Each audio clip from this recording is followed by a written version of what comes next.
Hola, buenas tardes a todos los aquí presentes en el salón. Bienvenidos a, no sé si este será nuestro último encuentro sur del año.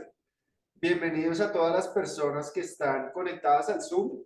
Me dicen, por favor, los que están conectados, si me oyen bien, para que no tengamos posibles inconvenientes de sonido. Perfecto. Gracias. Para mí es un placer aquí como uno de los representantes del Grupo Sur, nuestro director no pudo venir,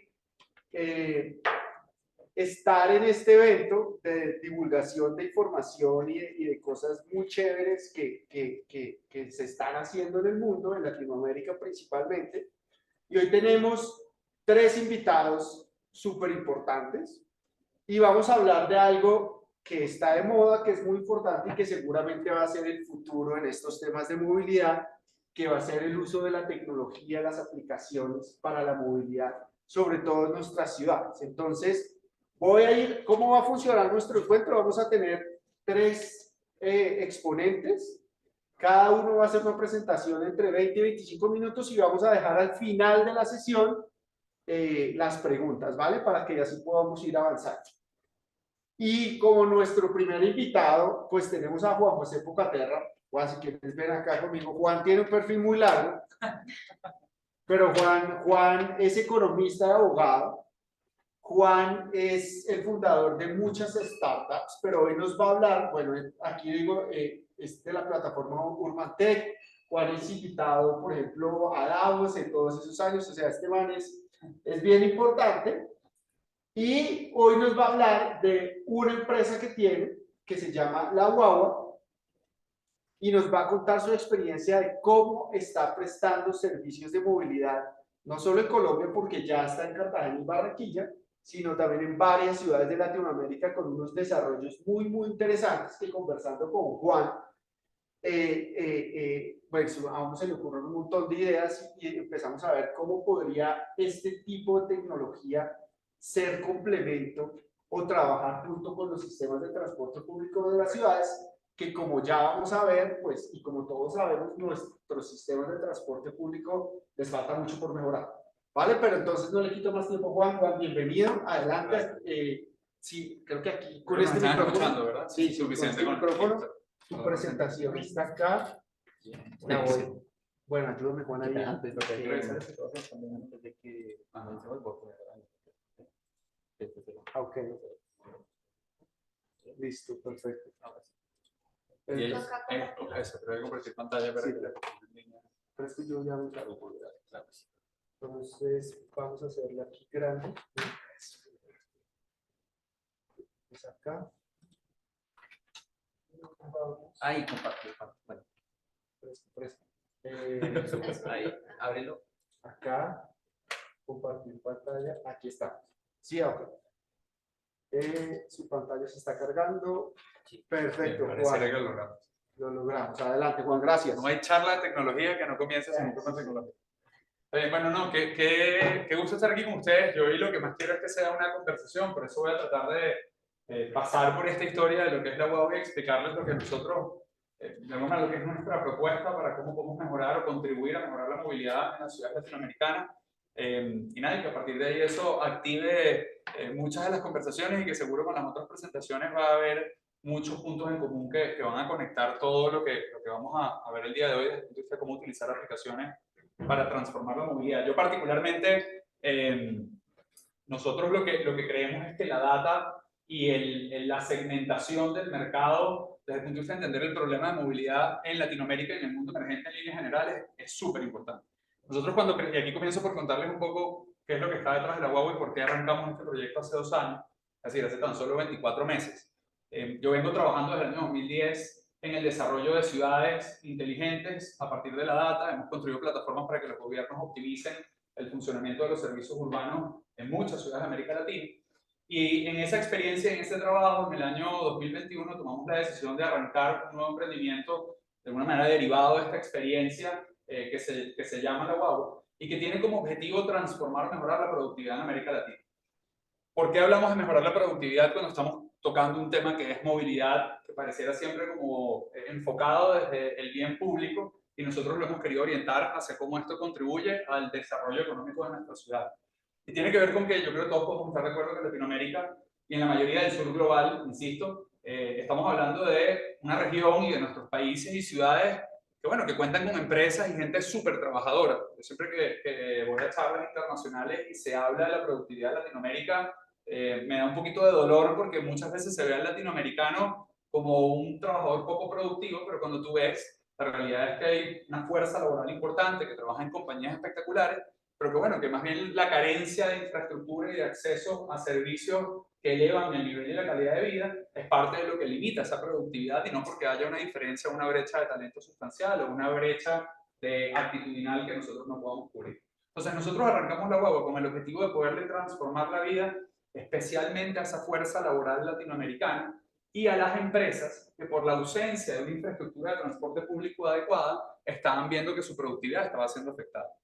Y básicamente si lo vemos en números, cuando hablamos de que Latinoamérica hoy por hoy es la región más urbanizada del mundo y que además con el crecimiento de la población urbana a nivel mundial eso debería representar, y estos son estudios econométricos, no es algo que digo yo, es algo que hasta las Naciones Unidas a través de ONU Habitat lo dice, bueno, las ciudades, el crecimiento de la población urbana debería implicar que estamos teniendo un crecimiento mucho más acelerado en el PIB per cápita y en los indicadores de calidad de vida en nuestras ciudades, porque en teoría las economías de aglomeración y las economías que se producen, de estar todos cerquita en espacios como estos y poder interactuar, innovar y tener acceso a oportunidades de trabajo más sofisticadas, bueno, deberían llevarnos a que Latinoamérica, siendo la región más urbanizada del mundo y nuestros países, siendo que Colombia, Venezuela, México son países que están en el top 10 de punto de grado de urbanización, bueno, eso debería implicar que nosotros tenemos un mayor crecimiento, pero no ocurre. Entonces, lo que nos llevó a arrancar la boba es, bueno, ¿cómo podemos nosotros contribuir de la mano de tecnología a solucionar uno de esos obstáculos que hoy por hoy está limitando la productividad?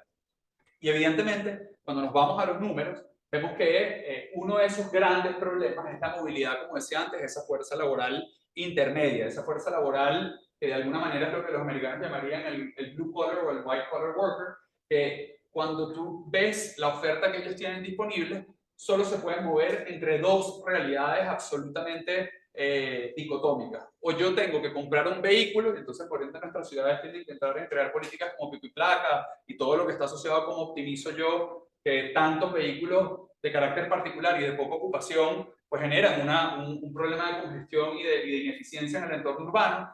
O tengo, si me sigo moviendo en el espectro de los vehículos o de la movilidad privada, tengo todas estas plataformas que han aparecido hoy en día de ride-hailing, que realmente son una solución para poder acercarnos a que podamos movernos de una manera más cómoda, pero todavía no le pueden llegar por un tema de precio a que sean soluciones asequibles para el resto de la población. Y por el otro lado, si entonces no me puedo mover en estas alternativas, es decir, no quiero, no puedo comprar mi vehículo, no quiero o no puedo utilizar plataformas de ride-hailing, bueno, tengo que voltearme a redes de transporte público, que hoy en Latinoamérica, en la mayoría de nuestras ciudades, esto de nuevo no lo digo yo, lo dice el Observatorio de Movilidad Urbana de la CAP, bueno, realmente no satisfacen las necesidades de nuestra población, porque primero hay grandes temas de inseguridad. Por cierto, una de las áreas donde mayor inseguridad hay, o uno de los espacios de las comunidades que más se ven afectadas por esto son las mujeres trabajadoras latinoamericanas, porque los indicadores de violencia de género en el transporte público masivo son sumamente elevados. Si no veamos el caso de Ciudad de México y todos los temas de feminicidios que han ocurrido en el transporte público o de violencia de género que han ocurrido en el transporte público en México y por qué es una campaña tan importante, hablan de que eso te distancia de la posibilidad de utilizar esa infraestructura para poder llegar a tu trabajo de manera cómoda y segura y que por ende te sientas que hay de alguna manera satisfacción en el retorno de tu trabajo porque la calidad de vida se está mejorando. Pero lo real es que también esas redes de transporte público en la mayoría de los casos son inciertas. ¿A qué nos referimos con inciertos? Yo, si tengo que entregar o tengo que entrar en mi turno de trabajo a las 6 de la mañana, bueno, no puede la unidad de transporte, yo no puedo no saber cuándo la unidad me viene a buscar, porque si yo todos los días me programo para que el autobús pase, por hablar del transporte público superficial, porque el autobús pase a las 5:30 de la mañana para yo poder recorrer mi ruta, bueno, ese autobús no esté ahí o yo no tenga la información necesaria de si ese autobús va a pasar o no va a pasar. Porque la incertidumbre al final del día es un costo que le trasladamos a la economía, lo queramos o no. A veces lo hacemos de manera inconsciente, pero en muchas ocasiones eso termina reflejándose en un obstáculo para el crecimiento económico. Y además tenemos una realidad, que es que hoy la mayoría de las infraestructuras en América Latina, porque están muy obsoletas, es decir, si nosotros vemos la edad promedio del parque automotor en América Latina de transporte público colectivo superficial, en la mayoría de los países de América Latina no te baja de los 11 años. Bueno, estás hablando de que son unidades, primero que obviamente probablemente ya generan contaminación y emisión de CO2 mucho más elevada de lo que deberían. Tengo temas de que ya las unidades están viejas, tienen problemas de confianza y reliability en que esa unidad va a poder servir una ruta específica, amén de los temas de confort, porque bueno, en ciudades, de repente en Bogotá no pasa, porque tienen un clima muy sabroso, pero si tú estás en Barranquilla, como estamos nosotros, y te pega un calor, un vaporón barranquillero, bueno, que una unidad vaya sin aire acondicionado al menos, es un problema para ti como empleado, porque ahora imagínate, esto tiene mucho que ver con el propósito que nosotros seguimos. Hablamos de que queremos una región productiva, pero imagínense que ustedes son dueños de una tienda de zapatos en la ciudad.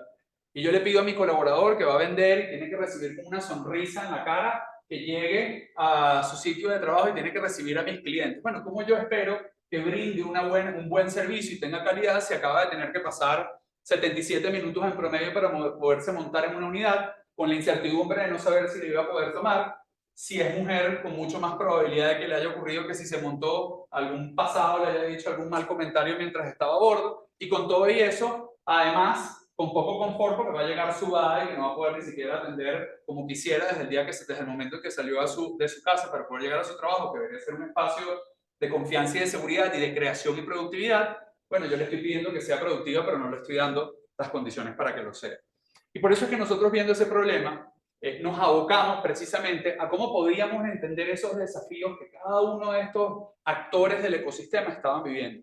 Particularmente nosotros que dijimos, bueno, como empresa, como startup, de la mano de la tecnología, queremos hacer tres cosas por un tema de sostenibilidad. Primero, queremos pegarle al segmento que, como les decía antes, son los trabajadores productivos que trabajan probablemente en compañías, que tienen jornadas de trabajo fijas, que hoy por hoy quieren tener una mejor experiencia de movilidad porque el desgaste físico y emocional, como dice ahí, la disminución de la productividad o incluso algo que nos pega aquí en la parte inconsciente del coco, que es, bueno, la desconexión en que te digo, yo voy y trabajo todos los días, me mato trabajando y ni siquiera puedo irme a mi casa de regreso en una situación que sea cómoda, donde yo puedo ir conectado a mi dispositivo móvil y puedo ir tranquilo viendo una película, o que puedo tener una experiencia que por lo menos por unas horas del día, que ya son bastantes, porque estamos hablando de 77 minutos en la mañana, 77 minutos en la tarde, estamos hablando de casi 2 horas y media que voy a pasar montado haciendo mi traslado casa-trabajo y trabajo-casa, que para ponerlo en perspectiva, en la edad promedio latinoamericana, eso implica que cada uno de nosotros pasa alrededor de 3.28 años de nuestra vida montado en el traslado para ir a nuestros trabajos y luego para ir a nuestras casas. Entonces ahora imagínense que yo les digo que pasar 3.28 años de su vida, ustedes que son jóvenes, implica que esos 3 años los van a pasar, como decimos los venezolanos, sufriendo y pasando roncha, que no es necesario que ocurra. Entonces, eso fue un primer objetivo que nosotros nos trazamos, cómo podíamos crear una experiencia y tecnología que ayudara a ese problema. Luego estaba por el otro lado las empresas. Muchas empresas en Latinoamérica han entrado a subsanar este problema, subrogándose en la posición de lo que el sector público y el Estado y las infraestructuras de bienes públicos deberían generar, que son las redes de transporte masivo con accesibilidad. Entonces son muchas las empresas que tienen que decir, bueno, si yo quiero que mi colaborador llegue a atender a mi cliente con una sonrisa en la cara y de buena manera, y además llegue en el horario que yo espero, porque si mi planta o mi línea de producción no arranca a las 6 de la mañana, la cantidad de dinero que yo pierdo en mi compañía es significativa, bueno, yo empiezo a subsanar ese problema. Pero ¿qué ocurría para las empresas? Y lo hemos ido viendo cada vez más con las empresas que trabajamos en América Latina y a las que les solucionamos el problema con nuestra tecnología. Bueno, yo tengo dos empresas que están, vamos a suponer, en Serena del Mar, en Cartagena. Estas dos empresas entienden que hay un problema para sus empleados y quieren, como buenos empleadores, darles la oportunidad de trasladarse mejor. Se acercan a unos transportistas y les cotizan un servicio de traslado para sus colaboradores. Pero ¿qué ocurre con estas dos empresas? Las dos, una al lado de otra en Serena del Mar. Una empresa contrata a un transportista que le traslada el costo completo de la infraestructura, sea el bus, sea la van, dependiendo de las capacidades que tenía ese transportista o ese proveedor, le está trasladando esos 30 puestos, asumiendo que es un microbús de 32 puestos y suponiendo que el piloto obviamente no cuenta como uno de los empleados y el copiloto tampoco, si es que llevaba copiloto, pero esos 30 puestos los está ocupando y solo los está pagando y solo está ocupando 10 de esos puestos. Y la empresa que está al lado está haciendo exactamente igual. Con lo cual, ahí lo que entramos es una ineficiencia económica gigante, que por cierto es precisamente la razón por la cual los estados, como en teoría del transporte, dijeron, bueno, si yo tengo que mover a tanta gente en la ciudad, vamos a crear rutas, circuitos y redes de transporte masivo que me interconecten a estas personas. ¿Cuál es la diferencia o qué problema existe ahí? Estas compañías, porque no ha podido ocurrir del otro lado, entran a subsanarlo, lo subsanan en un costo mucho más alto y al final del día eso se traduce en dos cosas. Precios que son más altos para nuestro consumidor, porque la empresa no va a perder plata haciendo eso, sino que le traslada el costo. Pero en segundo lugar, ineficiencias internas que hacen que nosotros, desde esa perspectiva privada de solucionar el problema privado, bueno, lo estoy haciendo de una manera que no contribuye con el entorno urbano porque estoy poniendo más vehículos de lo necesario de los que debería tener la ciudad. Entonces, evidentemente, ahí se produce un problema porque no logramos encontrar o hacer match de esas necesidades y entonces terminamos incluso teniendo empresas que sus departamentos de talento humano, de logística o de operaciones tienen que casi que convertirse en empresas de transporte para que sus empleados puedan entrar dentro del fenómeno productivo y sus organizaciones no se vean afectadas. Y esas dos necesidades son gran parte de lo que nosotros buscamos hacer. ¿Cómo vemos nosotros la solución? Primero, enfocándonos en el más importante que es el web, es el usuario. Cómo yo a través de aplicación, ya más o menos es algo estándar, todos los que hemos utilizado Uber, Cabify, cualquiera de estas aplicaciones, sabemos de lo que significa tener una experiencia digital para poderme mover, cómo puedo llevar eso en la experiencia a que mis usuarios puedan tener la seguridad de que se montan a bordo, la certidumbre de que cuando piden su viaje saben exactamente cuál es la unidad que los va a servir, quién es el transportista, cuál es el punto guagua o el punto donde los van a recoger o donde tienen que agregarse para poder subir a bordo de la unidad. Tengo la información de dónde va esa unidad y con todo eso yo tengo mayor grado de certidumbre, incluso ante la incertidumbre de que puede que ocurra algún hecho en la red de la guagua y por eso la unidad va a llegar más tarde. Pero por lo menos tengo la información. Lo segundo, como yo con esa misma aplicación y con la experiencia digital que tengo y creamos una figura que llamamos el Marshal, o lo que sería como una especie de agente de experiencia a bordo, que es como todas nuestras transacciones son absolutamente digitales, no hay efectivo en el sistema, porque o la empresa lo paga o la persona lo paga, pero todo lo hace de manera recargada y digital a través de nuestro wallet. Bueno, efectivamente, esas personas nosotros podemos darle que el copiloto que va a bordo brinde una experiencia como si tú estuvieses en un avión, por lo menos de atención para ayudarte a conectarte, para ayudarte a entender qué otras rutas puedo tomar e incluso brindarle acceso a nuevos servicios como por ejemplo microseguros a personas que nunca pudieran tener acceso a seguros porque sus compañías no se lo dan o no son necesariamente el usuario que una gran aseguradora va a buscar y es nuestro Marshal a bordo el que le brinda esa experiencia y le da acceso a productos que están hechos para este segmento trabajador del mercado. Entonces eso tiene que ver con lo que está del lado del usuario. Y por el lado de las compañías, ¿cómo entonces nosotros le brindamos la posibilidad con nuestra tecnología, primero, de que esta factura que ellos dos estaban pagando, estas dos compañías que les utilicé ejemplo en Serena del Mar, fuese mucho más óptimo porque, uno, nosotros logramos planificar a partir de la data esas rutas de una manera y adecuamos además la oferta y la capacidad de las unidades que se afilian al modelo de la guagua, dependiendo del horario, el circuito y todo lo que después viene con eso, desde el punto de vista de hacer esas rutas más eficientes, y eso termina reduciendo el costo que tiene para mí poder darle el beneficio a mis empleados que sin duda lo necesitan para poder ser mucho más productivos. Sin embargo, más allá de contarles, yo quiero que lo vean, porque al final de esto, al final del día, más allá de lo teórico, yo creo que lo interesante de lo que tenemos en las startups es que muchas de esas cosas que estudiamos, que cuando venimos a la universidad, que cuando vamos a trabajar o cuando nos leemos un libro porque somos apasionados de estos temas urbanos, vemos que está escrito en algún lado, nosotros estamos materializándolo poco a poco y estamos en el día a día ejecutando.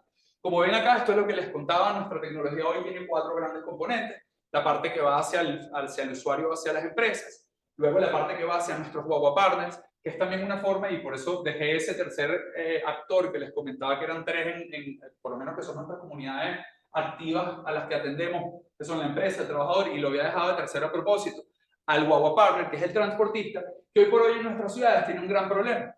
Tiene un primer problema que es como nuestras redes de transporte, la mayoría, y sé que estoy generalizando, pero en el grueso de Latinoamérica son sistemas de transporte semipúblico-privados, es decir, es un público que diseña, planifica, pero le da o le otorga una licencia de explotación de un circuito, de una ruta, a un privado, primero. Segundo, ese privado tiene que correr la mayoría de las veces con el costo de mantenimiento de una infraestructura que depende enteramente del subsidio que da el Estado, porque al final del día para el Estado lo que priva no es la sostenibilidad financiera del modelo, sino es la accesibilidad, que más cobertura haya y todos podamos acceder al servicio porque está orientado desde un bien público, no está orientado desde un bien privado.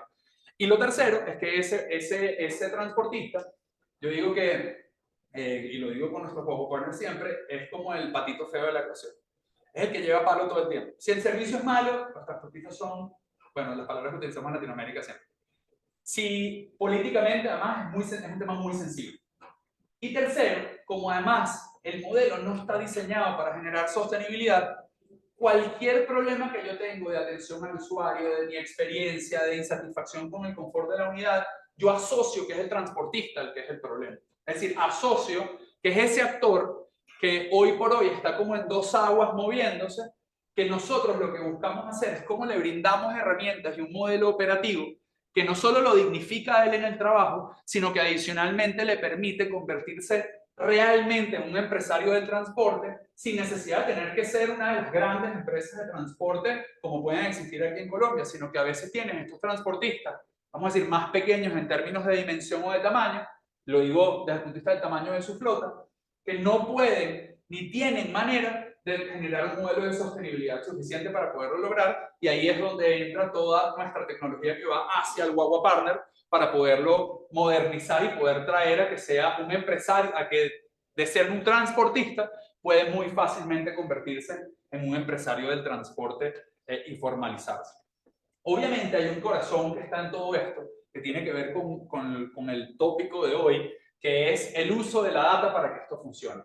La única manera que nosotros por lo menos descubrimos de cómo ir solucionando este problema en las ciudades latinoamericanas era a partir de ser muy inteligentes, porque estábamos utilizando la data transversalmente en todo lo que hacíamos. Y les voy a contar varios ejemplos de esto. Lo primero, el gran reto tecnológico que nosotros encontramos y que creemos, por cierto, que además es un reto tecnológico que también tienen las redes de transporte masivo públicas, es que como está pensado el modelo de optimización del transporte, desde el punto de vista tecnológico, está mucho más alineado a eficiencia de operaciones, muy estrictamente asociado a, bueno, cuánto me cuesta que el autobús ruede X cantidad de kilómetros, y no tanto a cómo yo combino eso con un modelo de sostenibilidad comercial desde el punto de vista de todos los productos que una vez que yo muevo a la gente, puedo poner sobre esa plataforma. Y por eso para nosotros era tan importante pegarle, invertir muy duro, y seguimos haciéndolo. Esto obviamente no es un trabajo que se termina en 24 meses como se podrán imaginar, pero que en 24 meses nos ha podido mostrar un avance significativo, que es ir construyendo lo que nosotros queremos que sea y creemos que va a ser el mejor algoritmo de planeación de movilidad masiva superficial que exista por lo menos en Latinoamérica. ¿Y cómo se logra eso? Cuando nosotros, a partir de la data que estamos recogiendo de estos tres stakeholders, de estos tres actores en tiempo real, estamos curando un algoritmo que tiene 6 dimensiones principales. Porque además aquí viene la complejidad del diseño de transporte masivo en rutas fijas, no en esquemas bajo demanda o variables que son las que se han asociado al ride hailing o al microtránsito. Y es bueno, primero, ¿cómo yo logro de manera preventiva, vamos a decir, ex antes de crear la red, tener suficiente información y que no se me quede desactualizada porque tuve que hacer un estudio y una matriz origen-destino que me costó infinita cantidad de dólares en una ciudad para que se me quedara obsoleto al cabo de un año o al cabo de 2 años porque algo cambió en los patrones de movilidad o porque hubo un desarrollo urbano o porque hubo un fenómeno migratorio o porque hubo un fenómeno político? ¿Cómo hago yo para tener data básicamente en tiempo real que me permite a mí construir clústeres de origen-destino mucho más en caliente y a mucho menor costo? Y que esa data yo la puedo ir levantando para entonces optimizar el diseño del servicio o el diseño de la red, perdón, en estas otras dimensiones. Primero, cómo es el trazado de mis rutas, por cierto, rutas que, a diferencia de como usualmente pasa en el transporte público, en el caso nuestro, que es transporte privado especial, no tienen que ser la misma. A mí entre punto guagua y punto guagua no me interesa por dónde transito, porque yo no tengo que servir una población intermedia. Yo a través de la tecnología los voy distribuyendo hacia los puntos guagua. Luego, ¿dónde pongo esas ubicaciones para que el usuario viva una experiencia en la que no tiene que tener una dispersión muy larga con respecto a esos puntos de subida y de bajada de nuestra red? Tercero, ¿cómo puedo entonces, a partir de ese diseño, de ese trazado y de esos puntos, crear horas de trabajo y frecuencias dentro de mis servicios que se ajusten a las necesidades de un cliente corporativo que tiene una confiabilidad que tiene que generar? Cuarto, ¿cómo logro hacer eso con la menor cantidad de vehículos? Porque como al final somos una startup y parte de lo que queremos mostrarle al mundo es que sí hay un camino a la rentabilidad en el mundo del transporte y que la rentabilidad no es un tema de quedarnos ahogados en ese proceso. Bueno, eso lo estamos haciendo.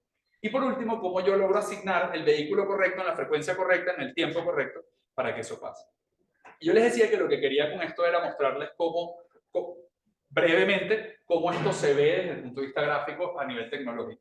Por eso es que nosotros primero, para construir la matriz origen-destino, lo que hicimos fue poner unidades que están coloreadas, están brandeadas, como las ven aquí arriba, y una lista de espera donde la gente se inscribe en la lista de espera, y si quedas en el top 100 a partir de referir a más usuarios, pues tú viajas, empiezas a ganarte viajes gratis en la guagua, y así es como nosotros lanzamos la primera ciudad donde operamos, y eso nos permitió recoger data y hacer una especie de matriz origen-destino de más de 25.000 usuarios en menos de 2 meses. Imagínense lo que le hubiese costado al Estado tratar de tener esa misma data y hacerlo con los estudios o con las maneras tradicionales en las que yo hago un estudio de sube y baja en nuestra ciudad. Segundo, cómo a partir de esa data inicial, que es esto que están viendo acá, yo voy, como les decía antes, construyendo. Eso tiene que ver con entender muy bien a mis usuarios, por entender no solo que eso además de repente son cosas obvias que nosotros vemos desde el punto de vista de cómo funciona una ciudad, de dónde viene la gente y hacia dónde se mueve, pero yo al final lo que quiero ver es realmente descubrir los patrones que están por detrás de eso. ¿Cómo entonces esa data inicial alimenta un modelo de demanda que en tiempo real, porque yo le pido a través de mi aplicación que el usuario preagende su viaje como si fuese un avión y no solo levantando la mano en el punto como hacen en el transporte público, tiene un beneficio gigante porque me permite a mí, por lo menos en un porcentaje de mi utilización y mi demanda potencial, planificarla ex ante y ser mucho más óptimo que tener que poner a andar una unidad de 30 puestos que de repente se va a ocupar solo con 2 de ellos. Entonces yo voy haciendo ese árbol de conexiones en mi red de una manera mucho más eficiente y voy diseñando entonces, a partir de esa eficiencia que quiero lograr y esos viajes anticipados, lo que ven acá que ocurre en la plataforma, que es como yo armo a partir de esos clusters, logro armar el trazado de mi circuito y con ese trazado puedo después empezar a analizar si ese trazado, con base en los puntos guaguas que estoy construyendo, estoy haciéndolo a una distancia suficiente para que sea satisfactorio para mi usuario y no sea una experiencia donde tiene que caminar muchos kilómetros, sino que eso me permite ir alterando en la medida en que tengo mayor demanda en distintas locaciones. Y eso, de alguna manera, una vez tenemos los patrones de movilidad, ya esto estoy hablando en el ex post, nos permite retroalimentar el modelo y curarlo porque estamos comprobando si yo estoy, ese patrón de movilidad, lo estoy, con los distintos KPIs que tenemos, lo estoy logrando hacer. Aquí lo más importante, y como siempre decimos, es que además esto implica que en todo momento nosotros estamos viendo la experiencia del usuario individualizado. Sé exactamente por dónde se está montando, sé exactamente cómo se está moviendo, sé exactamente con qué Marshall y dependiendo del score, si eso es algo en lo que él sintió satisfacción o no. En fin, me estoy preocupando porque al final, para mí, los usuarios no son un número, como si puede pasar en el transporte. Y fíjense que es una paradoja, porque estoy hablando de que lo que estamos buscando es transformar el transporte masivo, pero personalizándolo. Como yo logro que cada uno de ustedes tenga una experiencia donde, a pesar de hacerlo en masivo, porque es donde la economía de escala está, logramos que haya una personalización de la experiencia. Y eso nos lleve a que ese modelo y ese algoritmo nos permita optimizar los circuitos. Voy a adelantar aquí para que lo vean en funcionamiento. Nos permite optimizar los circuitos y nos permite entonces poder llegar a que esa rentabilidad del transporte, analizada con cada frecuencia que yo tengo, me permite llegar al nivel y a la granularidad donde yo puedo decir el transporte de pasajeros, que implica compartir unidades, y ahí realmente estamos hablando de shared mobility en el sentido más estricto de la palabra, o movilidad compartida, y logro que cada duty que yo genero, cada fracción de servicio que yo pongo en la calle, sea óptima para poder llegar a la rentabilidad, es lo que nos ha permitido que en solo 24 meses esa rentabilidad en nuestro, desde el punto de vista de márgenes operativos en nuestros servicios se genere, cosa que muy pocas startups han generado. Para ponerles números en Colombia, ya con esto cierro. Colombia lo lanzamos este año y hemos logrado mover a más de 134.000 pasajeros en nuestra red, con más de 2.000 usuarios diarios en la plataforma. Eso implica además que hemos logrado poder crecer a varias empresas medianas y grandes, y con dos propuestas de valor significativas para el mundo empresarial, en este caso colombiano, pues estoy aquí echándoles la historia. El primero, cómo yo logro optimizar los costos y la factura de transporte a empresas que todavía no se sienten tan cómodas compartiendo, y que sus empleados, que poco a poco los vamos educando en eso. Si ustedes llegan a trabajar en alguna empresa aquí en Colombia, pídanle que sea compartido, porque les garantizo que la experiencia de ese trabajo, donde además se vuelve como un club social a bordo, y puedes conocer a gente que se parece a ti, no vas siempre con la misma gente todo el tiempo, que por cierto es uno de los efectos que para las ciudades y el entorno urbano tiene de gran beneficio las redes de transporte masivo, pero que no pasan porque no nos sentimos cómodos hablando con el señor de al lado o con la muchacha que tengo del otro lado, porque hay temas de inseguridad, como les decía anteriormente. Bueno, pueda producir el efecto red que nuestra sociedad necesita para que esa productividad pueda destrabarse. Entonces, lo que nosotros hacemos es dos grandes vertientes con la empresa. O, si todavía la empresa no está preparada para entrar en un modelo compartido, haga una optimización de la red exclusiva, como hacemos para Cerámicas Castellón, o a partir de ahí te muestro los beneficios que tiene que tus colaboradores se compartan con distintos actores, y entonces, por ende, el porcentaje de utilización de nuestras unidades sube, y somos capaces de brindarte un descuento mucho más agresivo en la factura de transporte de tus colaboradores, como lo están haciendo Celsia, Colpatria o Distrito Térmico en la red compartida. Y para cerrar, lo importante es que hoy por hoy, lo que muy poca gente ha entendido en el transporte, y es parte de lo que nosotros estamos haciendo con la tecnología, es que al final esto es un tema de lo que se conoce en las startups como el unit economics. Es decir, yo lo que quiero es cómo, en este caso pensando en el transportista, ¿qué tiende a pasar? Un proveedor, una empresa de transporte, o un transportista que es un microempresario, de repente logró cerrar el negocio de venderle a una compañía y mover a sus empleados de 8 de la mañana a 9 de la mañana, y luego de moverlos de 5 de la tarde a 6 de la tarde.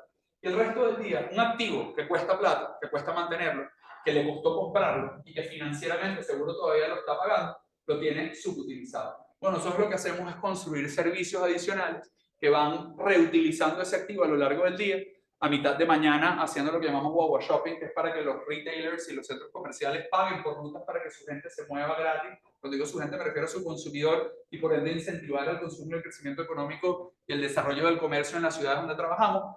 Guagua escolar para poder utilizar ese transporte en mitad de tarde y usualmente mitad de tarde y muy temprano en la mañana, que son momentos donde no hay grandes picos de movilidad desde el punto de vista corporativo.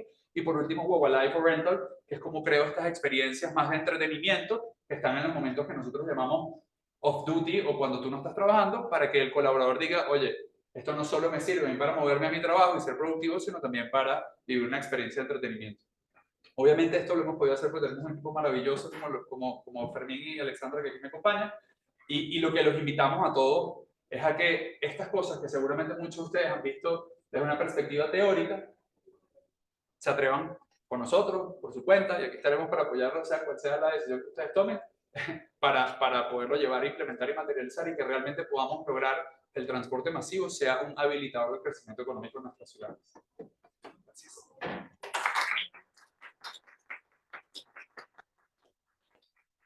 Muchas gracias, Juan. Muy interesante. Seguro van a haber un montón de preguntas, pero bueno, la vamos a dejar al final para ver al resto de ponentes. Y hoy sigue María Alejandra Wilches, nuestra estrella naciente en investigación. Ven, María Ale, tu presentación está acá, ¿cierto? Sí, no. Es la otra. María Alejandra es ingeniera civil. Perdón, es industrial, es que yo soy civil, sí. María Ale es ingeniera industrial de acá de la universidad y está terminando su doctorado en ingeniería acá en la universidad, y ya apenas termine su doctorado se va a ir a trabajar a Londres en UCL, en un proyecto de investigación, y esto hace parte de tu tesis también, y María Ale nos va a contar unos desarrollos tecnológicos muy interesantes que ya Juan mencionó a algunos lados. Nuestras ciudades con las poblaciones vulnerables tienen unos problemas de movilidad, tenemos muchos problemas de falta de datos, y Mariale nos va a hablar de unas soluciones enfocadas precisamente a recolectar esos datos y a usar esos datos para mejorar la movilidad de las personas. Mariale, gracias y bienvenida. Gracias a todos. Entonces les voy a contar un pedacito de un proyecto gigante que estamos haciendo en la universidad.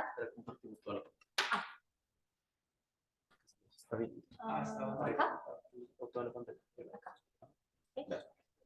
Listo, listo. Entonces, les voy a contar un pedacito del proyecto, de uno de los proyectos más grandes que tenemos entre Piandes, Copa, Sur y un montón de universidades como la Universidad del Norte, Drexel, la Universidad Nacional, Berkeley, la Javeriana, la Universidad de Antioquia, el ICESI, y está financiado por el Wellcome Trust y por MinCiencias, que es el proyecto de transformaciones urbanas y salud del caso del Transmicable en Colombia, en Bogotá. Pero no les voy a hablar solamente sobre ese proyecto, sino qué hicimos para poder recolectar información objetiva sobre algo muy particular que tiene este proyecto, que es la movilidad y los espacios activos dentro de la movilidad. Entonces, para darles un contexto, el primer Transmicable de Bogotá se inauguró en el diciembre del 2019 en Ciudad Bolívar. Cuenta con 4 estaciones, la primera siendo el Tunal, tiene 163 cabinas y tiene 3.43 kilómetros de longitud. Mueve aproximadamente 25.000 pasajeros por día y el primer año movió 7,5 millones de personas en todo el mundo. Pero el proyecto no es únicamente armar las cabinas, poner las pilonas y mover gente. El proyecto también tiene una renovación urbana con 16 proyectos urbanos que tienen mercados locales, obras de mejoramiento físico, obras de reducción de riesgo geomorfológico, un supercade, equipamiento para recreación y cultura y oficina de turismo. ¿Y qué hicimos nosotros? Nosotros desarrollamos un proyecto el cual quiere evaluar el efecto que tiene la implementación de este Transmicable en determinantes ambientales y sociales de la salud. Dentro de eso está toda la parte de transporte y toda la parte de polución en microambientes de transporte. También el efecto que tiene en la actividad física y en indicadores de salud como calidad de vida. ¿Cómo hicimos esto? Entonces tenemos a Ciudad Bolívar por acá. Aquí están las 3 estaciones. Hicimos un buffer de 800 metros, que es más o menos toda la gente que puede estar influenciada por el Transmicable, y tomamos una población control, que es la de San Cristóbal, en donde se va a crear el nuevo cable que van a crear en San Cristóbal. Tenemos 27 barrios en cada una de las localidades y tomamos 5 mediciones. Una antes de que se implementara el cable y 4 después de que se implementara el cable. La última la acabamos de terminar en mayo. ¿Qué hacemos nosotros? Y les voy a hablar únicamente en este momento de movilidad y actividad física. Y es que nosotros tenemos varias formas de medir cómo cambia la movilidad y cómo cambia la actividad física cuando hacemos una intervención en transporte. Para movilidad, nosotros planteamos primero hacer una encuesta sociodemográfica y de características de movilidad, de salud, de actividad física, de calidad de vida, de capital social. Es una encuesta bastante larga. También tenemos acelerómetros, que son dispositivos que se le ponen a los participantes para medir la intensidad de actividad física que están haciendo todos los días durante una semana. Y para mirar los patrones de movimiento decidimos usar una aplicación que se llamaba Moves. Esta aplicación la creó Facebook, estaba libre hasta el 2018. Y esta aplicación lo que hacía era recolectar toda la información GPS y la registraba como actividades, es decir, decía la persona está caminando, corriendo, está en un vehículo motorizado o está quieta en un lugar. La aplicación nos estaba funcionando bastante bien, aunque tuvimos que hacerle adaptaciones porque necesitábamos recolectar la información de los participantes y esta era una aplicación personal. Entonces teníamos que ponerles una API, después coger esa API, coger todos los datos, modificar todos los datos, pero nos estaba funcionando. ¿Qué pasó?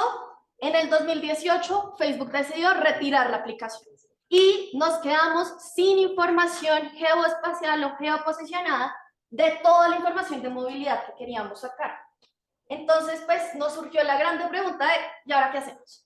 ¿Y ahora qué hacemos? Decidimos crear una aplicación nosotros, la aplicación se llama Muévelo, y para crear esta aplicación hablamos con todas las personas participantes del estudio que habían usado Moves hasta ese momento y les preguntamos a ellos qué les había parecido la aplicación, qué querían de esa aplicación, qué no querían de esa aplicación, pero también hablamos con los encuestadores, que eran las personas que iban y ponían la aplicación, y les preguntamos, oigan, ¿cuáles fueron los retos que tuvieron?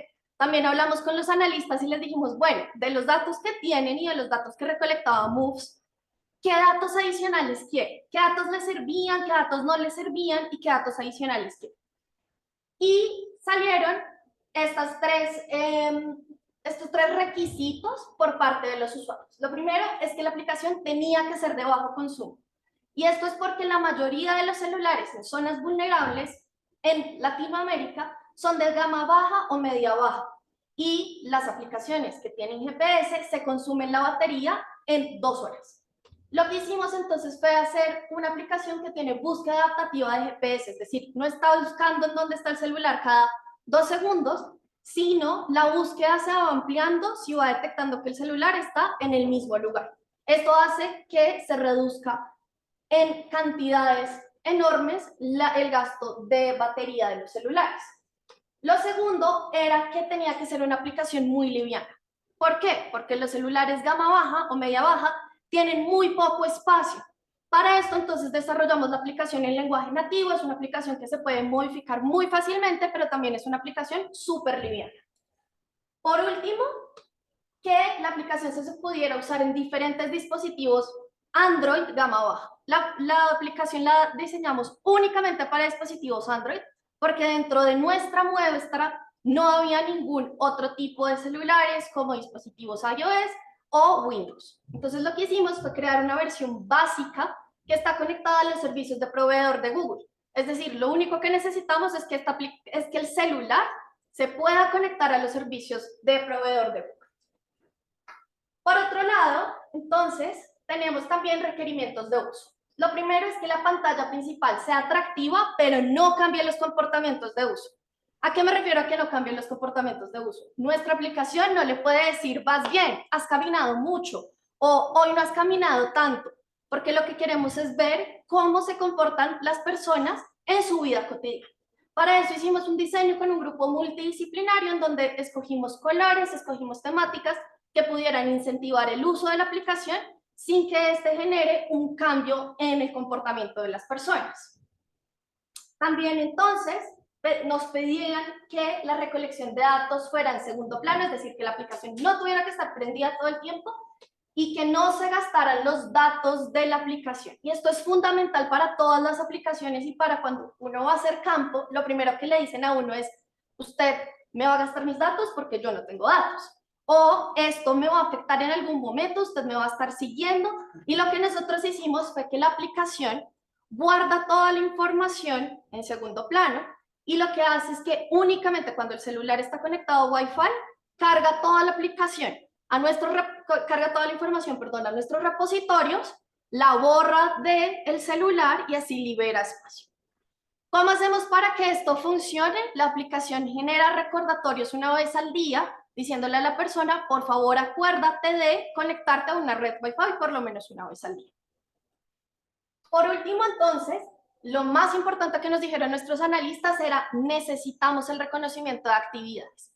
Y es que tener los puntos geoespaciales es buenísimo, pero saber qué está haciendo la persona en ese momento es mucho más enriquecedor porque yo puedo saber si la persona se está moviendo más en un modo motorizado que caminando. O por qué zonas camina más y por qué zonas se mueve más por un modo motorizado. O en qué zonas se queda más de la ciudad y qué está haciendo dentro de esos lugares. Para eso, entonces, nosotros usamos la API Activity Recognition de Google, en donde él, bajo un algoritmo de clasificación no supervisado, dependiendo de la distancia que se está moviendo la persona, del acelerómetro del celular y de muchas otras variables secretas que tiene Google, detecta si la persona estaba caminando, corriendo, estaba en un vehículo motorizado, en una bicicleta o estaba quieto en algún lugar. Entonces, ¿cuál es el objetivo de Muévelo? Como les conté, lo que nosotros queremos es recolectar qué están haciendo las personas en sus espacios libres, puede ser en un parque, puede ser en su casa, pero también cómo se están moviendo por toda la ciudad. Para esto, entonces, Muévelo, Muévelo, las 3 pantallas que tiene una pantalla principal en donde le dice cuántos metros se ha movido y cuántas horas se ha movido en cada uno de los modos o actividades que puede tomar.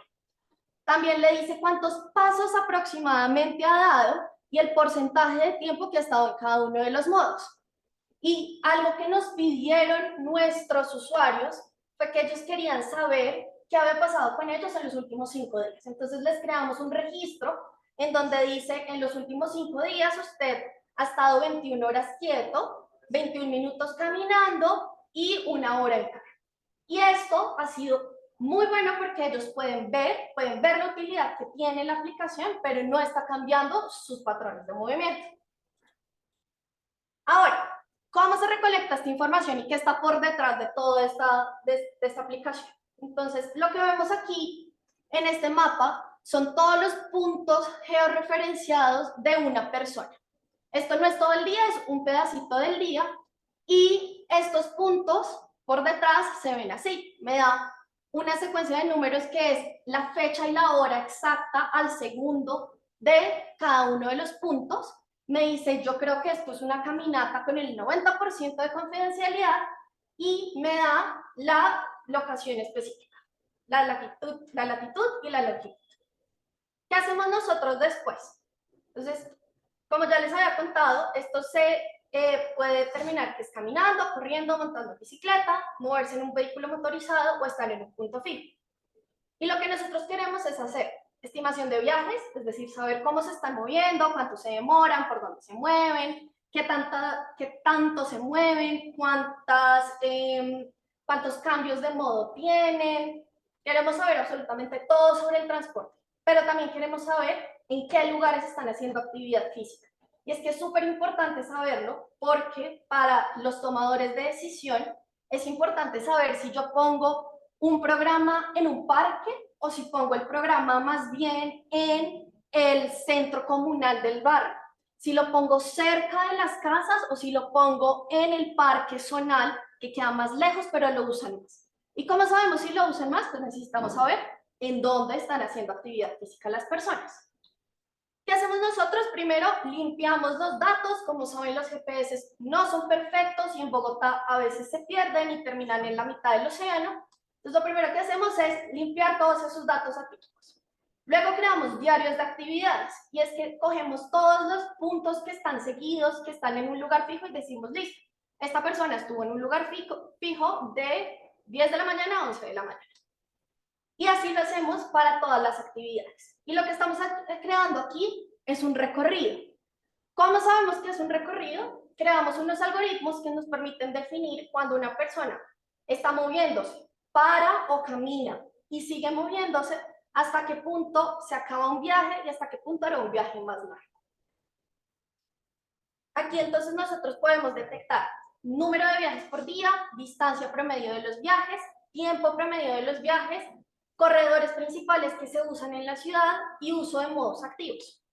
Pero también para los lugares fijos como este de inicio y este de fin, nosotros podemos detectar si son lugares de interés o no, es decir, si es un parque, si es un gimnasio, si es un área de influencia cerquita del hogar y si están haciendo actividad física. ¿Cómo detectamos si tienen actividad física? Pues nuestros participantes, al mismo tiempo que usan la aplicación, usan los acelerómetros. Y lo que hacemos es cruzar la información con la fecha y la hora y podemos saber qué actividad física estaban haciendo. Un poquito de información sobre quiénes usaron esta aplicación. Tenemos 2 tiempos de medición. Tiempo 1 es 2019, tiempo 2 es 2021, es decir, pre y durante pandemia. Tenemos 213 personas en el 2019, 162 en el 2021, de las cuales el 60% son mujeres con una media de edad de entre 40 y 43 años y la mayoría de ellas trabajan. Ahora, ¿qué vimos sobre los viajes? Bueno, en esta zona, curiosamente, y algo un poquito contraintuitivo con lo que todos vivimos en la pandemia, es que la longitud de los viajes no bajó mucho, bajó 200 metros. La duración de los viajes tampoco bajó mucho. Esta duración es 43 minutos, pero esta es una duración bajita. Esta es una submuestra de toda la muestra que tenemos nosotros del estudio, que son 1.600 personas, en donde este tiempo puede llegar hasta 90 minutos. La rotación promedio, es decir, qué tanto se desplazan por fuera de su casa o lejos de su casa, es de 3.6 kilómetros. Es decir, yo al promedio me muevo a 3.6 kilómetros de mi casa. El número de transferencias promedio sí baja. Antes era 1.2 y en el 2021 bajó a menos de 1. El número de viajes sigue siendo 2.5, 2.3 y la mitad, un poquito menos de la mitad de los viajes se originan o tienen como destino el hogar. Y la proporción de viajes activos, es decir, viajes que son netamente de caminata o de bicicleta, son del 43%. Pero estos datos no nos dicen tanto como un mapa. ¿Qué tenemos aquí? Aquí tenemos para el 2019 a todas las personas que tenían la aplicación en Ciudad Bolívar y a todas las personas que tenían la aplicación en San Cristóbal. Y esto nos muestra que las personas en Ciudad Bolívar y en San Cristóbal tienen patrones súper diferentes de movimiento. Usan troncales totalmente diferentes, pero los colores también nos dicen en dónde están haciendo transporte activo. Entre más morado es transporte activo, entre más azulito es transporte motorizado. Entonces vemos que aquí por la troncal principal hay un movimiento motorizado, pero también vemos que aquí justo en el centro de Bogotá hay demasiado transporte activo, es decir, la gente camina demasiado. Y también dentro de las localidades, esto es Ciudad Bolívar, esto es San Cristóbal, tenemos los puntos calientes de transporte activo. Ahora, ¿qué pasa con los lugares de actividad? Y es, yo en la pandemia estuve en mi casa, yo creo que el 98% del tiempo. Pero ¿qué pasó con esta población? En el 2019 estaban en su casa o cerca de su casa alrededor del 50% del tiempo. En el 2021 estaban el 60% del tiempo, sí, 60% del tiempo. Pero ¿qué pasa? Empiezan a cambiar las distribuciones y antes teníamos solamente el 14% del tiempo que las personas pasaban en un parque y ahora tenemos el 19%. Es decir, empezaron a usar más los parques.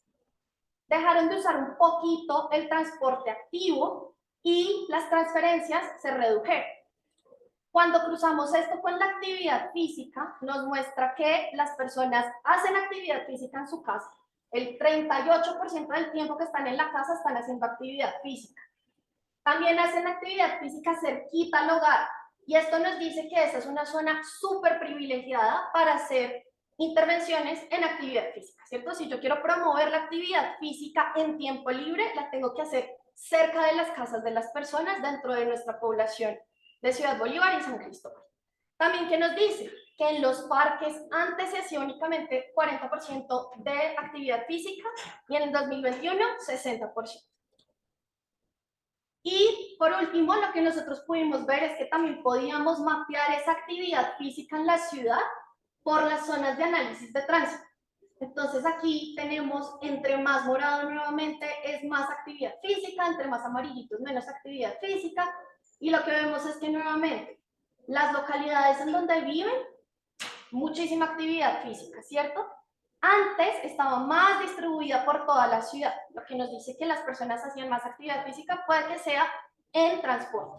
Y en el 2021 se redujo y se traslada casi toda a las localidades.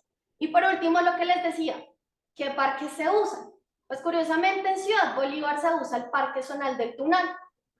En San Cristóbal no se usa el parque zonal que tienen cerca, sino usan parques aledaños y parques que quedan sobre la vía hacia los trabajos o hacia el centro de Bogotá. Bueno, entonces, ¿qué entendimos y qué aprendimos de esto? Podemos desarrollar análisis espaciales sobre patrones de movimiento en poblaciones vulnerables a muy bajo costo para tomar mucha información y poder tomar decisiones frente a esta información. Podemos hacer uso de instrumentos adicionales para detectar lugares de actividad física y esto puede generar recomendaciones de política pública. Y por último, ¿qué nos queda por hacer? Pues algo un poquito como lo que nos mostraba Juan, y escoger toda esa información y generar análisis longitudinales que nos puedan decir qué puede pasar a futuro, si esas tendencias o esos cambios tienen alguna tendencia, o si fue un momento específico de la pandemia y la ciudad volvió a su normalidad para poder tomar mejores decisiones para estas poblaciones. Listo, muchas gracias. Mariale, muchas gracias. También salen un montón de preguntas aquí por resaltar el desarrollo tecnológico para recolección de datos en zonas vulnerables de bajos ingresos, que es tan importante. Y ahora, para seguir y terminar, vamos a presentar al profesor Daniel Oviedo. Hola Daniel.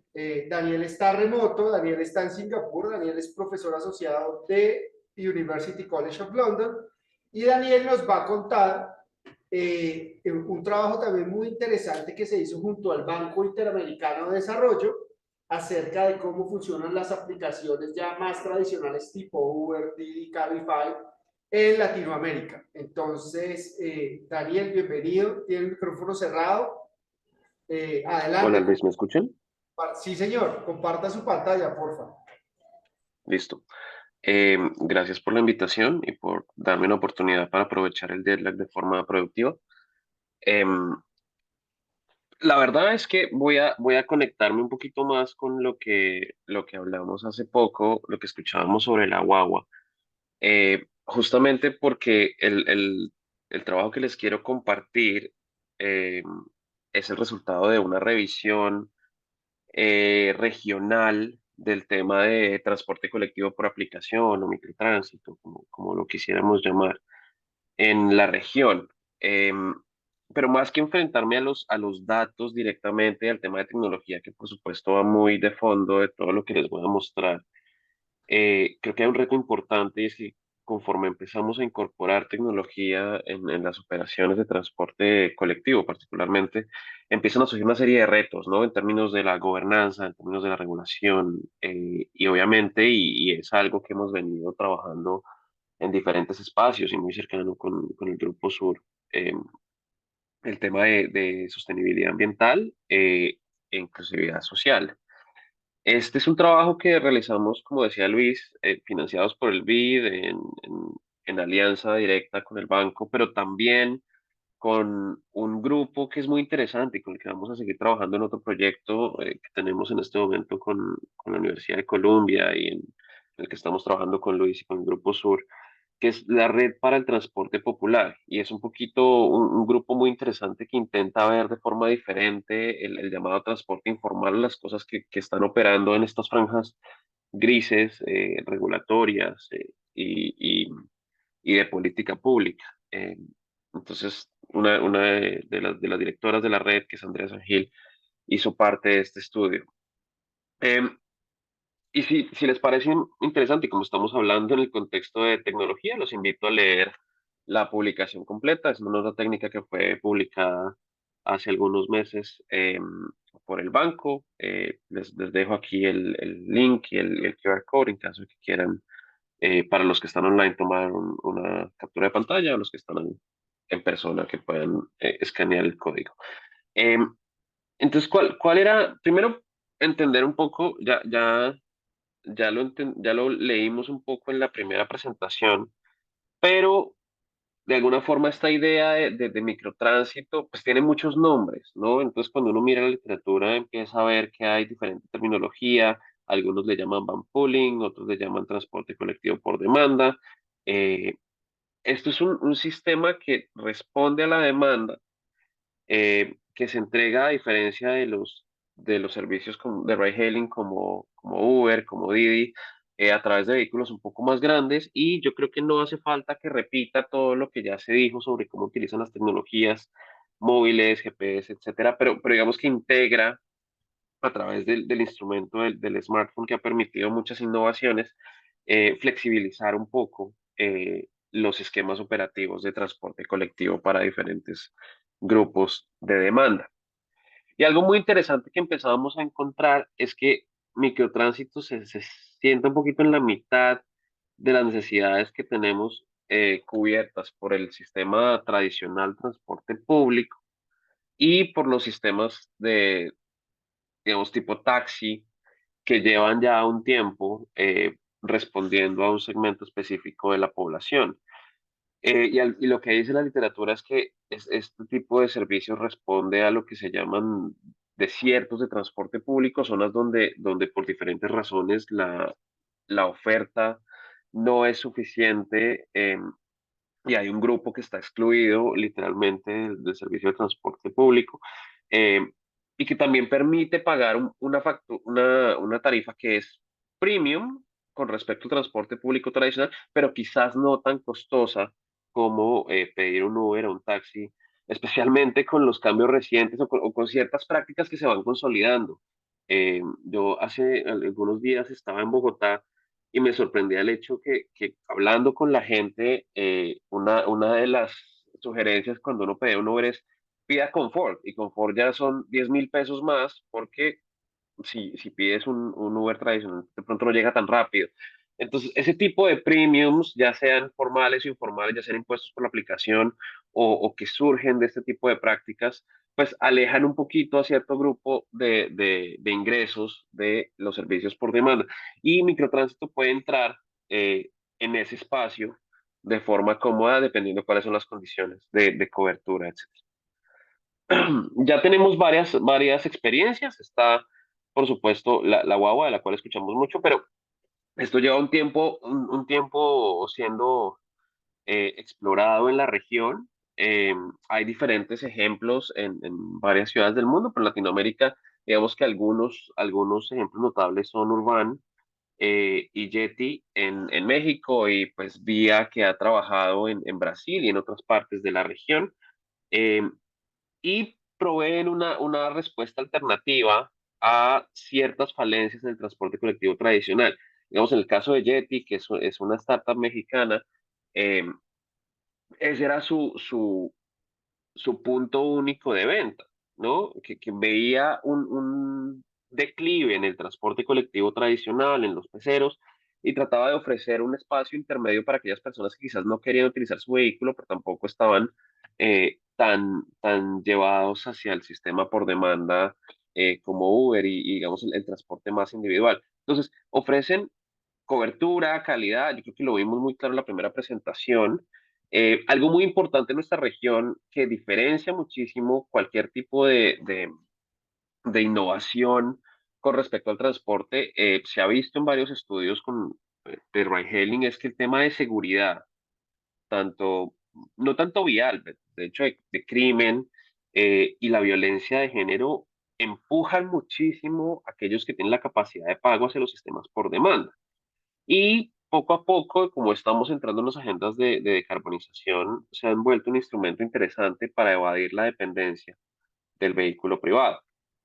Entonces, nosotros venimos construyendo de una agenda que ya ya ha generado varios outputs en el punto desde el punto de vista de ride hailing, que nos ha permitido entender ciertos aspectos que pueden ser interesantes explorar más a profundidad en microtránsito. Uno de ellos es el tipo de usuario que se tiene. Entonces es un usuario un poco más joven, más educado, que se siente más cómodo o cómoda con la tecnología. Eh, el ride hailing se usa muy interesante para esos viajes que se consideran no convencionales, es decir, que el commuting tradicional a trabajar o a estudiar no necesariamente es el viaje que más se sirve por ride hailing. Ese es un espacio en el que el microtránsito puede llenar una necesidad importante. eh, y tienen esos potenciales de reducir la dependencia del vehículo privado. No hemos encontrado una competencia tan fuerte con el transporte colectivo, aunque la integración entre Rangel y el transporte colectivo no se ve como tan factible en el corto plazo. Y como les mencionaba hace un rato, hay una dimensión muy fuerte de género. Y el miedo gobierna muchas de las decisiones que tomamos en términos de nuestros patrones de viaje en ciudades de Latinoamérica, pero en el contexto del ride hailing, eh, los factores estructurales como el miedo al crimen en el transporte público empuja a mucha gente, especialmente mujeres, con suficiente capacidad de pago hacia el ride hailing. Todo esto para decir que hay un espacio donde estos sistemas colectivos por aplicación pueden realmente llenar estas brechas. Entonces, el año pasado estuvimos trabajando con el equipo que les introduje más al inicio de la presentación en realizar una em, encuesta regional a expertos y gente que está en el negocio de microtránsito. Incluso hablamos con varios colegas de la Guagua, em, y ya los resultados pues, fueron publicados en este documento que les mostraba al principio. Entonces, ¿qué hicimos? Nos concentramos en varias ciudades de Latinoamérica y del Caribe y miramos estos dos aspectos que casi no se ven cuando estamos hablando de tecnología, la inclusión social y las contribuciones a la sostenibilidad.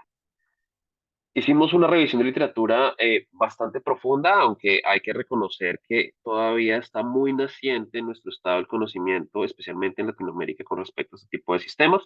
Hicimos una serie de entrevistas con varios actores clave, entendiendo cuál es la terminología, cuáles son los modelos de negocio, cuáles han sido las respuestas desde la regulación y las agencias de gobierno. Y esto lo complementamos con una encuesta, una cuasi Delphi, en la que seleccionamos gente en la práctica que está trabajando desde el gobierno, desde las ONGs, importante desde los proveedores de transporte público tradicional, los reguladores y obviamente el sector público, que es bastante relevante.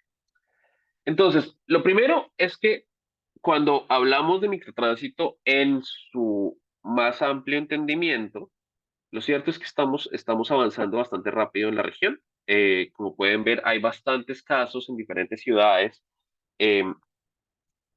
Y que muchos han emergido y han desaparecido, ¿no? Entonces, muchos pilotos, muchos intentos, no todos están en este momento en operación, hay algunos que se quedaron en la etapa de piloto y que por diferentes razones o no obtuvieron la financiación para continuar, o, digamos, cumplieron su objetivo y en este momento se está repensando, bueno, ¿cuál es el siguiente paso?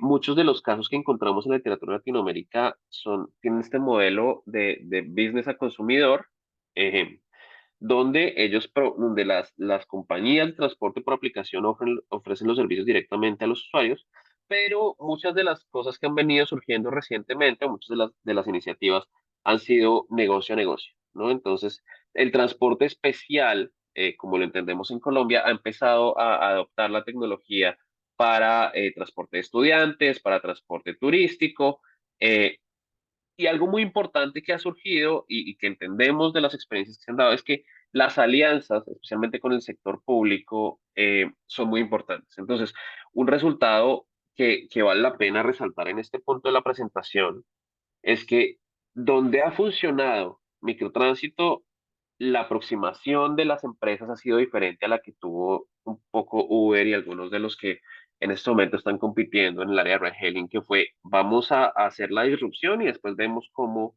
regulamos, ¿no? Entonces ha habido varias iniciativas en las que se hace una aproximación previa al, al sector público antes de iniciar operación, y eso ha facilitado un poco el camino hacia la adopción un poco más amplia del microtránsito. Sin embargo, la regulación se mantiene como un reto importante.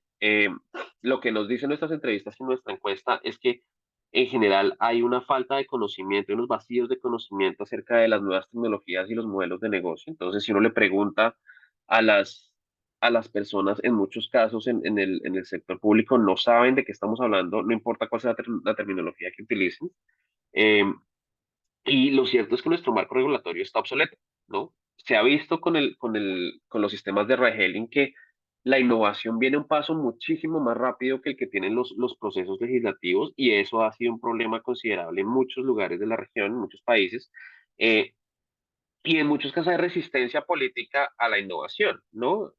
Puede ser porque hay un grupo preferencial electoral, como pueden ser los sindicatos de taxistas, los sindicatos de transporte colectivo. Y además algo muy importante es que cuando empezamos a considerar esto desde el punto de vista político, lo cierto es que uno solamente necesita unos cuantos taxis para poder bloquear una vía, y pues eso le da un poder gigantesco eh, a estos grupos para poder literalmente bloquear la ciudad en caso de que perciban estas innovaciones como una amenaza. Eh, y sin embargo, también encontramos que muchas autoridades en la región han empezado a interesarse en este servicio. Hay algunas que incluso han intentado hacer alianzas con operadores privados o que han desarrollado sus propias aplicaciones para incorporarlas en el sistema de transporte colectivo que ya está en operación. Eh, y Y lo cierto es que aunque esto genera cierta esperanza y es interesante, la mayoría de los casos que encontramos donde hay sistemas de microtránsito en operación siguen estando un poquito en esta área gris que les mencionaba más temprano. Entonces, esto es algo que ya mencioné, es que si existen alianzas, es mucho más factible que estas iniciativas puedan continuar en el mediano y en el largo plazo. Em, y lo cierto es que también hay un espacio para generar justamente ese tipo de alianzas en los operadores de transporte colectivo tradicional que han empezado a reconocer, y eso se vio mucho en nuestras entrevistas y en nuestras encuestas, que están perdiendo demanda. Eh, y justamente que esta disrupción que viene del ride hailing, que se vio en el principio como una amenaza, los ha empezado a llevar a decir, venga, la tecnología realmente tiene un rol importante y para allá es hacia donde se están moviendo las cosas, ¿no? Entonces, creo que es relevante eso y también entender un poco cuáles son las motivaciones de las compañías de transporte colectivo por aplicación que han hecho como un pivote hacia operar como transporte privado o transporte especial justamente para evitar conflictos con el transporte colectivo tradicional. Ese ha sido el caso con Yeti, que tuvo muchas dificultades con justamente los grupos organizados representando a los conductores de transporte colectivo que lo empezaron a ver como una amenaza y eso llevó un poco, haciendo la historia muchísimo más corta, es una historia muy compleja que tratamos de documentar un poquito mejor en el documento, entonces los invito a leerlo, pero digamos fue un factor importante, ¿no? Acá tenemos algunos resultados de la encuesta sobre las percepciones sobre la regulación. Eh, entonces, la poca regulación que existe asociada a los transportes colectivos por aplicación se centran mucho en limitar las áreas geográficas donde las compañías pueden operar y en la regulación de tarifas. Eh, Podemos ver acá que las tres, digamos, características principales que fueron identificadas por los participantes de la encuesta es que las compañías tienden a ser muy respetuosas de la regulación y es parte de lo que mencionaba hace un momento. Pero también que hay una tendencia más hacia la restricción y hacia la definición de límites. Hay muy poco en términos de, si vemos el otro extremo de la gráfica, no hay mucha mención de sostenibilidad, entonces no se ha incorporado todavía en el discurso legislativo, en el discurso de política pública, el tema de carbonización, eh, mucho menos el tema de subsidios, aunque están, digamos, paralelos en términos de lo que se ha identificado. Y por tanto, como que esta idea de sostenibilidad no es algo que haya realmente permeado las discusiones que se tienen. Es un punto importante donde quizás el rol de la academia puede ser facilitar estas conversaciones entre el sector público y el sector privado. Pues hay también cierta desconfianza, ¿no? Desde el sector público, obviamente, si viene una empresa con ideas muy interesantes, con ideas novedosas, mencionando sostenibilidad y equidad, van a decir, bueno, esto es un tema de negocio, entonces ahí hay un espacio para que las organizaciones no gubernamentales y la academia misma, o organizaciones como el BID, puedan facilitar esta conversación desde un punto de vista un poquito más neutral. Algo que también es muy interesante es que uno empieza a identificar distintos tipos de usuarios cuando uno empieza a verlos en relación al ingreso. Entonces, hay un grupo de bajo ingreso que es, digamos, el usuario cautivo de transporte público tradicional que probablemente no va a entrar a este grupo o entra muy poca gente al grupo de usuarios de transporte colectivo por aplicación. Hay otros de usuario de ingreso medio y acá, digamos, estamos viendo todo el grupo que no tiene vehículos, que están insatisfechos con la calidad del transporte público. Y quizás ahí es donde tenemos el mayor potencial para capturar usuarios a través de estos servicios híbridos por aplicación. Eh, y están los usuarios que no tienen carro, pero que están utilizando el servicio de taxi o el servicio de transporte por demanda individual como Uber. Digamos, dentro del grupo de mediano y ya un poco más alto ingreso. Y en el alto ingreso están los usuarios del carro, ¿no?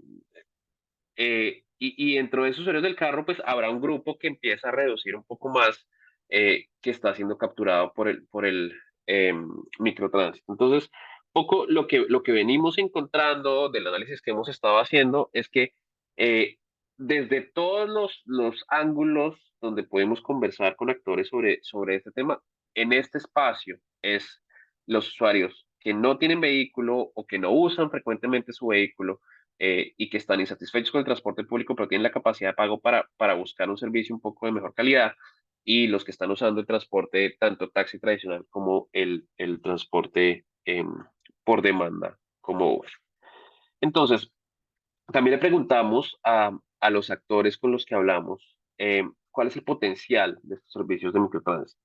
Y algo muy interesante es para, pues, como les mencionaba, para el commuting, pero el tema de cuidado empieza a surgir de forma muy interesante y es algo con lo que quizás no se ha trabajado tan de cerca con los pilotos o las diferentes iniciativas que existen en este momento en América Latina. Obviamente, viajar en grupos y esto, digamos, se extiende mucho más allá de solo tener grupos de personas de la misma empresa, por ejemplo, que están yendo en la misma dirección.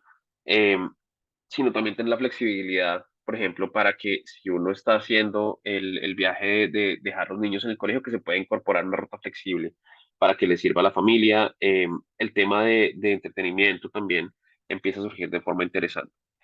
También preguntamos con respecto a las razones para utilizar el servicio de microtránsito. Seguridad, como les decía, marca muy alto, pero la flexibilidad es uno de los puntos que tanto operadores como gobierno y ONGs, incluyendo aquellas que representan a los usuarios, ven como un punto clave junto con la confiabilidad y la capacidad de generar diferentes áreas de servicio. Em, Como en quinto lugar marca el tema de seguridad de género, pero algo interesante, y vuelvo al tema de equidad y sostenibilidad, es que no necesariamente se está asociando con modos más limpios. Eso es una narrativa que puede cambiarse, pero que tiene que hacerse un esfuerzo importante. Y en tema de precio, como les decía, no es algo que se vea como que puede ser eh, muy funcional en el corto plazo para las personas de menores ingresos. Entonces, para cerrar, y esto era solamente como un abrebocas, ojalá para una discusión mucho más amplia, lo primero es que, y como lo vimos en la primera presentación, los servicios colectivos por aplicación es algo que está emergiendo y que se está consolidando en América Latina, pero necesitamos primero definir un lenguaje común. Segundo, es que el número de iniciativas que encontramos en América Latina sugiere que a pesar de que hay un ambiente regulatorio que es bastante complejo y que es retador, hay una adopción y hay un interés del sector privado y del sector público para adoptar este tipo de modelos. Los modelos de negocio están cambiando, son bastante diferentes. De momento parece que el business to business es una de las alternativas que se han venido explorando un poquito más abiertamente en años recientes. Eh, y si bien tienen un potencial interesante para beneficios sociales y ambientales, todavía no se ha aprovechado del todo, todavía no se ha incorporado en la narrativa alrededor de estos servicios. Em, Finalmente, hay una resistencia al cambio y eso es importante y es algo que tiene que ser catalizado y llevado con diferentes actores que puedan, como decía más temprano, mediar estas conversaciones, porque eso es un reto importante para una adopción mucho más amplia de este tipo de servicios. Y obviamente hay bastantes vacíos del conocimiento, algunos que esperamos explorar en este proyecto que les mencionaba que tenemos con el Grupo Sur, con Luis y con la Universidad de Columbia y otros colegas alrededor del mundo, para tratar de co-crear políticas y desarrollar estas alianzas como la Alianza del Transporte Informal, para representar y para llevar un poco, balancear la cancha y el campo de juego para estos grupos. Les repito el código en caso que quieran ver la publicación y bueno, aquí dejamos abierto para preguntas. Muchas gracias.